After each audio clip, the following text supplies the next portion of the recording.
Dr. Swamy needs no introduction, so let me now invite Subramanian Swamy.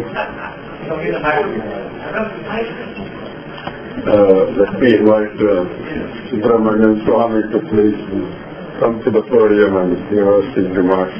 I don't want to delay any further. Thank you.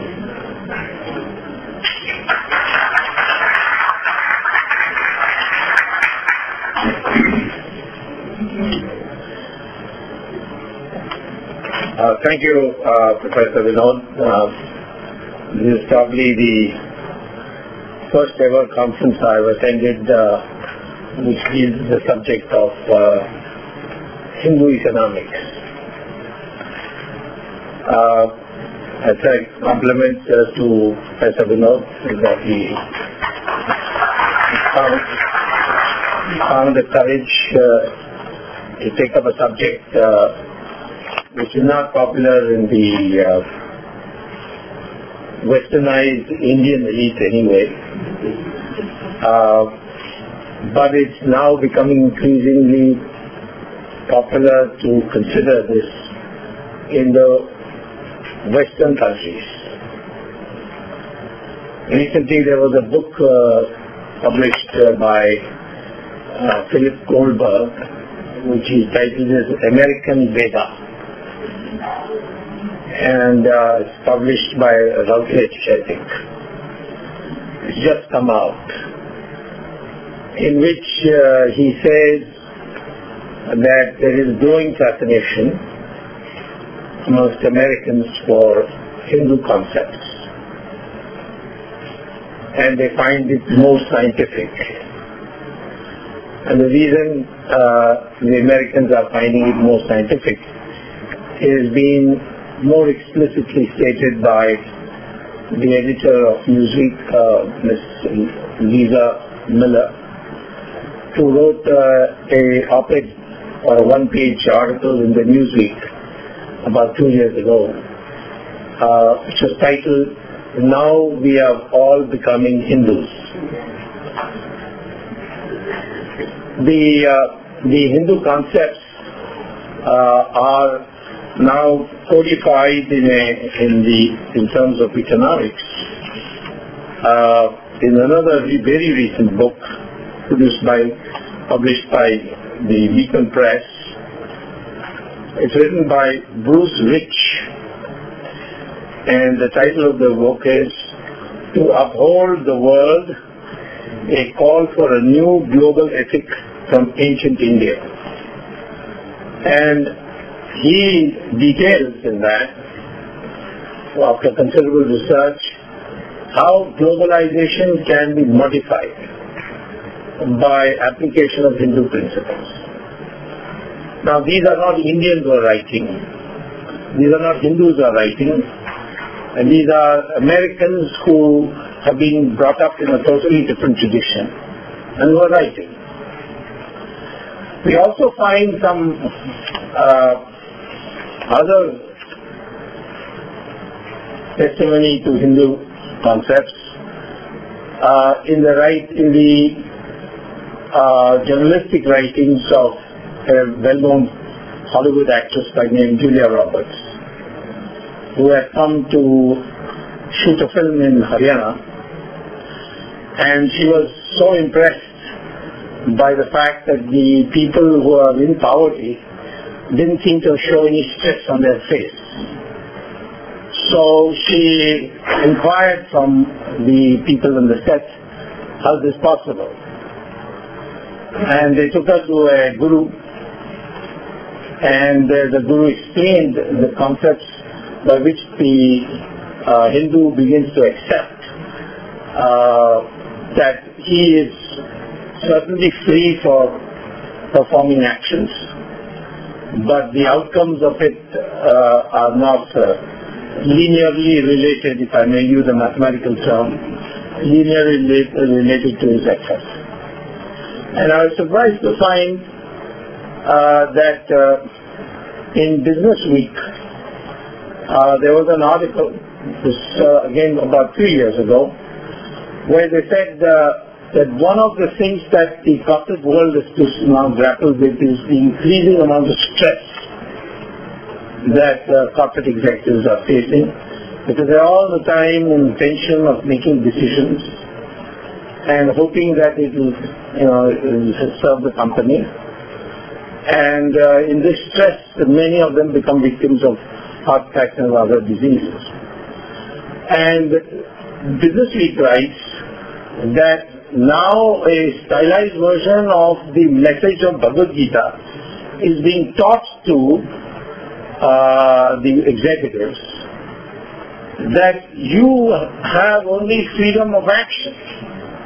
As Lord Krishna explains in Bhagavad Gita, that you will get a reward for your action, but in what form, in what time frame, that is not for you to decide. That is, there is no direct relationship between your efforts and the result of your action. So sometimes you may strive very hard and not get a result at all, or get an adverse result. Sometimes you may not strive at all, it may fall in your lap. And that is explained as the karma calculus. That it all adds up at a moment and then you get your reward. So I think, of course, in the case of Julia Roberts, she was so impressed that when she came back, she took her family and children and converted them to Hinduism. And as you know, you don't need a ceremony to become a Hindu. All you have to say is, I am a Hindu, and you are a Hindu from that day. So it is in this background of growing interest in the Western world. And this Western world, the growing interest is largely due to the fact that prosperity has not brought happiness. And the pursuit of happiness concept which the Americans have is actually pursuit of material happiness, but it doesn't give you total happiness. And that's why we find in India and in the United States as well, the monasteries which we call as ashrams are full of foreigners, and they are very rich foreigners. As a consequence, the Swamijis who run these ashrams have become rich themselves. They have corporate jets taking them around. Right now, Baba Ramdev travels in his own corporate jet. And consequently, one has to ask why Shri Ravi Shankar or Swami Dayananda Saraswati, who has an ashram also in Pennsylvania, why is it so crowded? Why is yoga become so universally acceptable?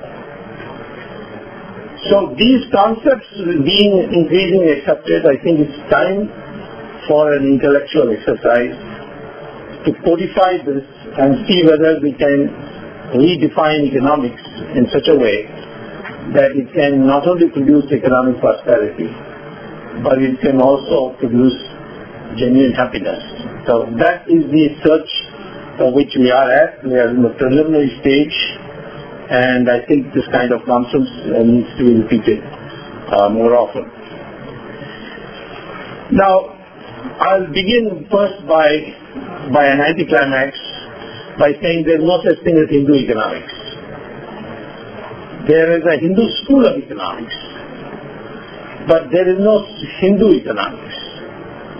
Economics is a science of optimization in the use of scarce resources to achieve certain objectives. And as a consequence of that science, you derive the strategy for achieving it, and you build a financial architecture, as it's called, to be able to do it. So, therefore, that is universal, the science of optimization. What changes in the Hindu school of economics is the objective function or the objectives which you are going to pursue, by which you want to derive your strategy. Now, these objectives are to be defined by what I would call as Hindutva. Hindutva is a Sanskrit word means Hindu-ness. It's not a theological concept, but the quality of being a Hindu. What you can have certain beliefs, you can practice yoga, but that doesn't make you a Hindu. You can read Hindu scriptures, doesn't mean that makes you a Hindu. But once you have imbibed that, you have acquired Hindutva. So Hindutva is a different concept from Hinduism. As somebody pointed out, there is no fear of fundamentalism taking root once you start talking in these terms. Because Hinduism is not, there's no a book to which you have to have complete loyalty. Hinduism doesn't have one prophet. It has no prophet, it has many prophets. In fact, we have prophets in practically every district of the country. And anyone can wear those, what they call it, the saffron robes, and then soon people will start following him. Even if they don't know, if you have the name Swamiji, even I get chased around, although mine is just a name, like in South India we use Swami very commonly. But the fact is that there is that respect which goes with wearing the saffron robes, and you find that all over the country. So, because you don't have a book, you have many books. Someone describes Hinduism as a cafeteria religion, where you go and pick what dishes you want. The same way you pick up whichever book you want. All kinds of ideas are being expounded. There is of course a common theme which we call as Hinduism, and that would be first and foremost that all religions lead to God. Now there is no other religion I know which actually preaches that. All other religions preach that only my way can lead you to God. God, I mean, they may say my God, they may call it by a different name. But the fact is that the Hinduism doesn't mean that Hinduism says all religions are equal. You can have a village road and a turnpike, and we think that Hinduism is turnpike. You can go faster to God through Hinduism than you can go by a village road. But the fact of the matter is that this one distinguishes Hinduism from every other religion. The second thing is this karma calculus, as I call it, that whatever good work you do will be rewarded, whatever bad work you do, you will be punished for, and there is no escape. The praying to God will not save you on that, and that God maintains a register, or like a chartered accountant, he maintains your karmas, and accordingly. At most prayer can do is they can give you an advance payment of a good karma. Instead of it coming on schedule, they can give you like your provident fund or your pension. It can be given, a part of it can be given in advance. Yes, it can be cashed earlier. Therefore, the best thing to do is to pray that all your bad karmas are cashed in your young age, so that you can live a nice, healthy old age. Then the concept of rebirth, which is not there in any other religion. Then there is the concept of darshan. That is, you can, no matter what big sinner you may be, criminal, whatever, if you follow the discipline prescribed, you can see God in this life. There is no other religion, perhaps with the exception of some of the teachings of Jesus Christ. And we know that Bible was not written by Jesus Christ, it was written by St. Paul. So that is not reflected in the Bible. But generally speaking, all religions say you can see God only after your life is over. So therefore, This is a religion which says, no, you can see God in your lifetime. But these are the disciplines you have to follow. Now, Hindu society, and this is where the Qur'an comes in, and how these ideas can be applied for our present-day globalized world. Hindu society was to be structured so that it remains stable. As a fact of the matter, as someone pointed out earlier in the session, that we are the longest continuing civilization in the world. And that's a fact. Now, what is it that kept it going? Two great rishis, as they are called, the seers, one by the name Rishi Bhrigu and another by the name Rishi Bhardwaj. They debated this question: how should a society be structured so that it becomes stable and remains stable? And there grew the concept from there. Rishi Bhrigu, he formulated the concept of Varna. And Varna is not caste. Caste is a word which the Portuguese gave, costos or something like that. It had no, it has no fundamental bearing. Actually, the word caste doesn't quite fit in, but let me explain what Varna is. What Rishi Bhrigu said is that in a society there are four sources of power. One is education, or what he called learning. The second was weapons. The power you get by holding weapons. The third is the power of wealth. And the fourth is the power of land. And Bhrigu said the society can be stable only if these four are separated. That the person who has knowledge doesn't have weapons, doesn't have wealth, and doesn't have land. The person who has weapons cannot make policy. That is the department of the people with learning. And the person who acquires wealth will be doing the right thing only if he takes to philanthropy. That is, after meeting his needs abundantly, the rest he donates to society. And land is for those who will produce for society, not for purely commercial purposes. These are the four, and they were named as Brahmins, Kshatriyas, Vaishyas, and Shudras. A fifth category microscopic category was created for those who committed social crimes, and they were pushed out of society.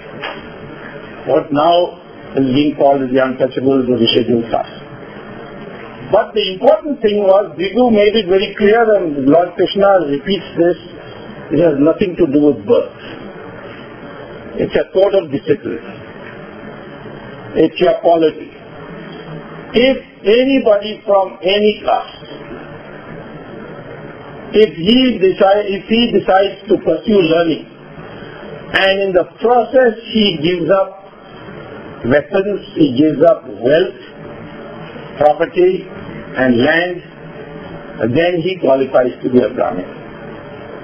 But in society he will have the highest status.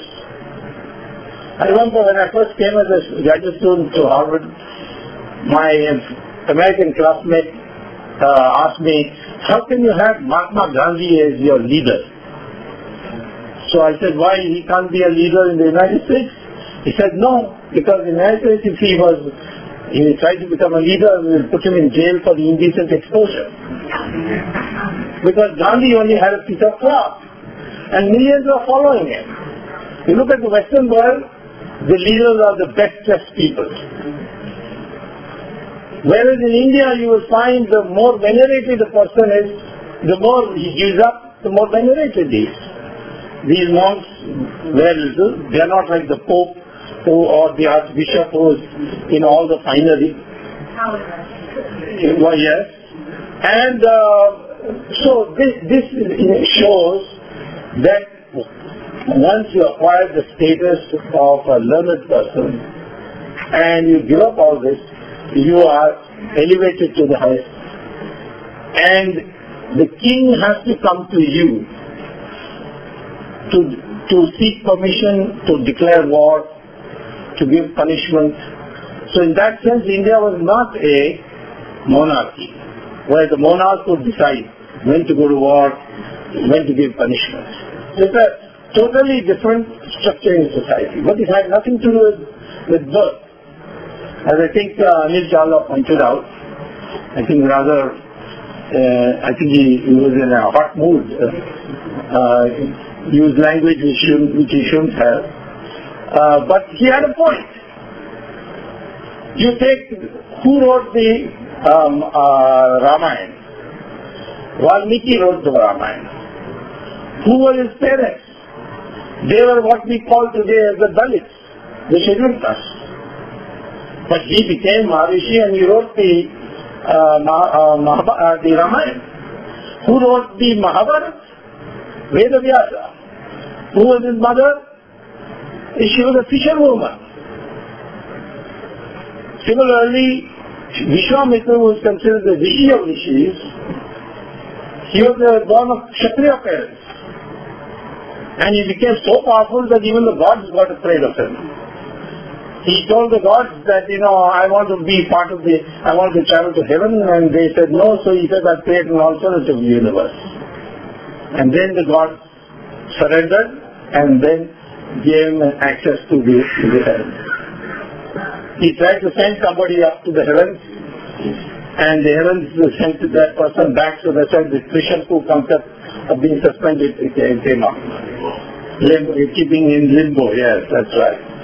So here Kalidasa, the greatest poet we have ever produced, he was a hunter. He used to hunt animals.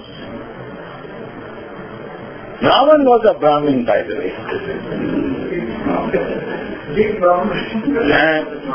And he was slayed by a Kshatriya, Rama. And that is because he broke the law. So even if you are a Brahmin, you are not above the law.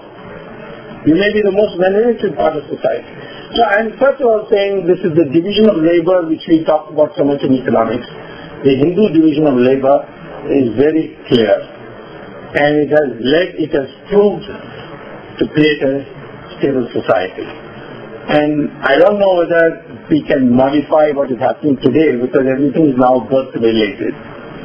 How it happened, we don't know. And when it happened, probably about 1,200 years ago. But before that, the mobility between one varna and another varna was common, depending on what discipline you agreed to accept. Now, India, this kind of a system produced enormous economic growth. India became the most developed country. Some people bracket China with it. Sometimes in their enthusiasm for favouring China, they say China was better. But both of them together accounted for, as late as 1500 BC, they accounted for 54% of the GDP of the world, the two countries together. In Massachusetts, near Boston, the suburb of Boston, there's a town called Belmont, where most of the Harvard professors live. And there's a huge lake there. And they have put a road around the lake. So for morning walk, it's a very popular spot. And I also, when I go every year to teach at Harvard. And this year also I'll be coming on 23rd of June, and I'll stay till the 8th of August for the summer term. Now, when you go for a walk, you see a signboard by the edge of the pond, says, here stood Tudor Ice Company which exported ice to India. So I was a little puzzled, why would anybody export ice to India? And how could they do and put 1636 there? So I went to Google and, found out whether there was something called a Tudor Ice Company. I found there was a book.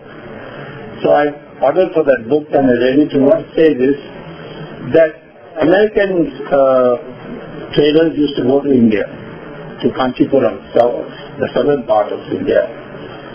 And they were trading with India. They go buy up everything, cloth, spices, all that.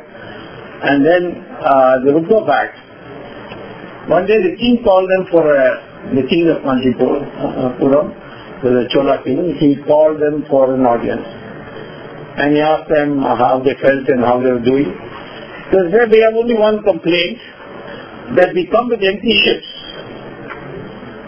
and buy in your country and go back. You should buy something from us. So he said, what can I buy from you? We produce everything in our country.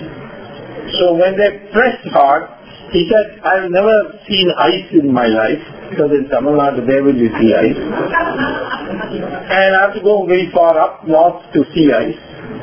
But I'm told in your country you have 5-6 months of nothing but ice. So you bring ice, I will buy it. So when fresh pond in Belmont froze, they cut up the ice, the ice, the frozen part, put sawdust on it, and took it all the way to India to sell it. That was the trade relationship between India and the United States. And of course it's now got practically reversed. I wouldn't say that we are exporting ice to the United States now, but anyway, the fact of the matter is that the economic boom that India produced is attested by Chinese travelers from Europe, Vasco da Gama, even as late as Mark Twain. They attest to this stuff. And that is why these invasions took place. Sometimes young students and lecturers in India, they ask me if we had such wonderful, I think the way in which one person was asked in the morning section, if we were so good, then how is it that these people came from abroad and conquered our country? What is our weakness? There too you find the civilizational values we had for warfare came in against us, worked against us. The Hindu rule for warfare was, war will not be fought unless the sun rises. The moment the sun sets, you have to go back to your tent and go to sleep and come back the next day. Second, you will not fight in the towns, inside the towns and the villages, but you will, or not on the fields, but you will fight on the barren open ground. That's why the Kurukshetra was an open ground. When Ravan wanted to fight Ram, he had to come out of his fort. He didn't say, come inside the fort and fight me. He came out of the fort and fought Rama on the open ground. And third, once you have lost and you say, I'm sorry, everything is given back to you and you are sent back home. And in fact, one Muslim conqueror came 16 times, Muhammad Ghori. And on the 17th time, he became victorious because of a betrayal from within the family of the king, who defeated him the previous 16 times. So this system of warfare was flouted by those who came abroad, but nevertheless, this society resisted right through 800 years of Islamic rule, 200 years of Christian rule through the British imperialism, and in the end, India is still 180% Hindu. It was 100%, it is still 80%. Compare this with what happened to Iran. Iran was 100% Zoroastrian, and Islam conquered Iran. Within 15 years, they became 100% Muslim. The same thing with Babylon, which is now called Iraq. Same thing happened with Egypt. And Europe was Christianized in less than 5 decades. But here, 800 years of Islamic rule and 200 years of Christian rule, and still you are 80%, it means that the resistance was there, and of course the resistance is not recorded in the history books written during the British times, which we have still not changed. But the fact of the matter is, this is a factor. So some of these principles may not be suitable for the current situation. So they have to be modified. So what is it that ultimately I want to say about the line of attack we should have for developing a Hindu school of economics? First and foremost is, I would say, based on reading the writings of all those Westerners who have admired India, talking to a large number of Americans who have come to the ashrams of various gurus, I would say that what appears very clear is that the one-dimensional or single-minded pursuit of material happiness does not really result in happiness. And that there needs to be a pursuit of material happiness or materialism, or material pursuit has to take place, but it must be moderated by principles that arise from spiritual level. That harmonization is necessary. If you go back to Sanatana Dharma, when it was pointed out that this Dharma, Artha, Kama, Moksha, it is invariably, since Dharma is the first element in that, it is this harmonization that is the core of Hindu thought. The Western thought is pure material growth, and it is the pursuit is that.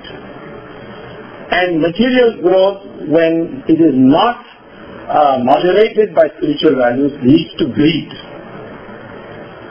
and greed will lead to corruption. Today there is more corruption because globalization has given you enormous opportunities. And in this pursuit of materialism, you have become greedy. And that corruption is become a factor. So in order to meet corruption also on a long-term basis, you can have short-term measures, certainly, like catching people, putting them in, and we are trying to do our best in India. For the first time, 2 ministers are inside jail, and the daughter of the chief minister is inside jail. Some 3 more are to go just now. As soon as I go back, the hospital starts. So this has never happened in India. But that is not long-term. Long-term needs a mental change. And the mental change has to be brought about by moderating your spiritual pursuit by spiritual values. Also moderating your material pursuits with spiritual values. And that means, again, rethroning the fact that a person who does not have wealth but has learning, he should come to the apex of society.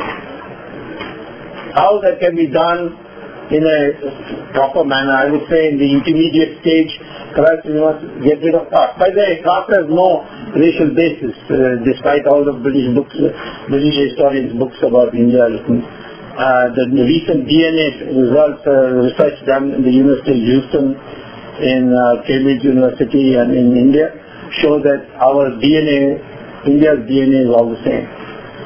And I, in fact, once had tested this out. There was one factional leader in Bombay called Raj Thackeray who ran a campaign saying that all the taxi drivers should be thrown out of Bombay because they come from Uttar Pradesh and therefore they are not our people. So I was able to secretly get a sample of his hair, and I got a sample of the hair of a taxi driver, and compared them, both have the same DNA. So I announced that, in fact, this was so, and it was never challenged. Now it has been established that we are all of the same DNA. So at least I think the intermediate stage, we should be all Indian. And this Varna concept, if it is to be brought back, has to be done by a different process. So first and foremost is the economics. The Hindu school of economics must say that the goal of economics is a harmonization of material pursuit. I mean, you may have this material pursuit by optimization in the use of scarce resources as before, but it should be moderated by spiritual values. And that would mean changing certain ways of doing it. If you go to a classic economics textbook, they teach you consumer behavior is maximization of utility, subject to a budget constraint. I would say the Hindu approach would be minimization of the expenditure, subject to a utility constraint. That is, you must attain a certain level of living and standard of living, and within that, the allocation should be done by minimizing the expenditure or minimizing the cost of input subject to a minimum output. That is the maximization of productivity. So I think we can accommodate this mathematically in the same way that so far we teach economics, not very radically different. But the fact is that all the different sectors, that's why I say economics is a universal principle. Economic principles are universal. But the objective function which you choose, that changes. The other factor which I must point out, which Hindus have consistently been emphasizing, for consistency, a consumer will, if he prefers coffee to tea and tea to Coca-Cola, then it is rational to assume that he would also prefer coffee to Coca-Cola. If he prefers coffee to tea and tea to Coca-Cola, then he must prefer coffee to Coca-Cola. That is called the principle of transitivity. That is called consistency.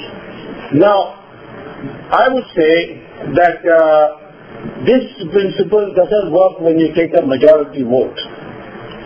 If you have a number of individuals with saying their own choices, somebody may prefer tea to coffee and coffee to Coke, or someone may prefer Coke to coffee and coffee to tea, etc. If you write down all that, it's very easy to show. And in my paper I have given this example.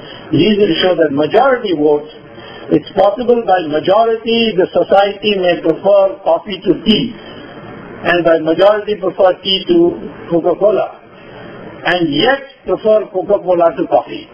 It is inconsistent. So individually you may be consistent, each may be consistent, but collectively you are not. So a certain conflict resolution has to be worked out. And Hindu principles are always for this harmonization, this conflict resolution. Hindus have placed great emphasis within the family. That's why there is such a low divorce rate, because of the fact that there is always this pressure to have conflict resolution and to resolve by discussion and talk out a way.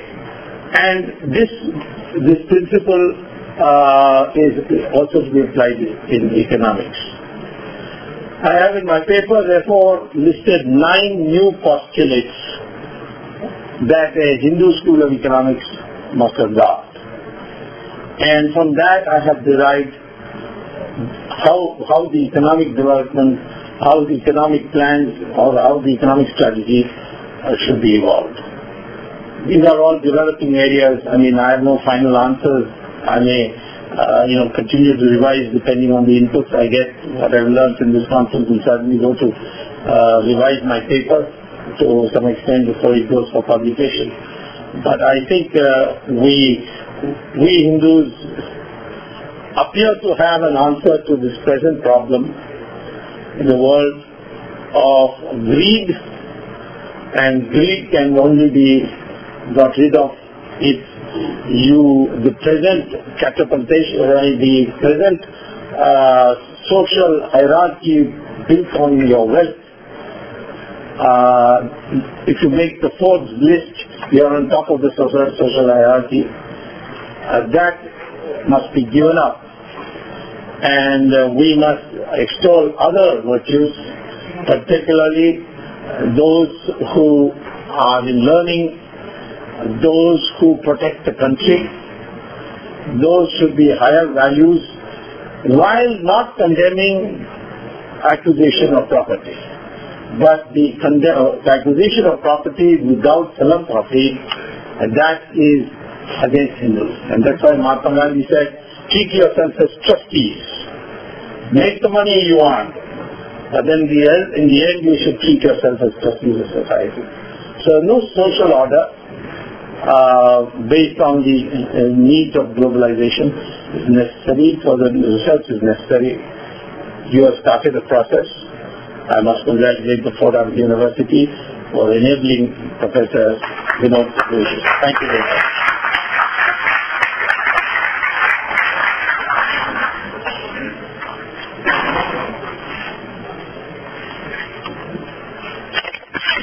Wonderful speech.